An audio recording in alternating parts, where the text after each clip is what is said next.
নমস্কার বন্ধুরা, চলে এসেছি আরেকটি রেসিপি নিয়ে, লৌকিকা কোফতা বা লাউয়ের কোফতা।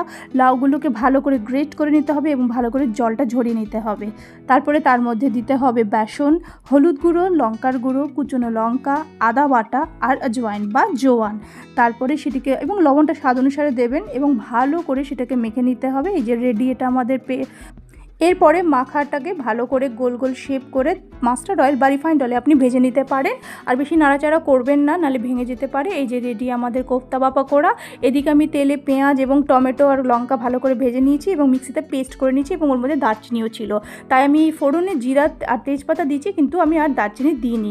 তারপরে গ্রেভিটাকে ভালো করে রান্না করতে হবে এবং যতক্ষণ না তেল ছাড়ে তারপরে একদম হলুদ গুঁড়ো, লঙ্কার গুঁড়ো এবং লবণ স্বাদ অনুসারে দেবেন এবং জল দিয়ে ভালো করে ফুটিয়ে লাস্টে পকোড়াগুলো দেবেন, আগে দেবেন না। এবং তারপর গ্যাসটা অফ করে ঢাকা দিয়ে রেখে দেবেন এবং ধনিয়া পাতা বা গরম মশলা আপনি অপশনাল দিতে পারেন। এই যে রেডি আমাদের পকোড়া। বানিয়ে অবশ্যই জানাবেন কেমন লাগলো আপনাদের।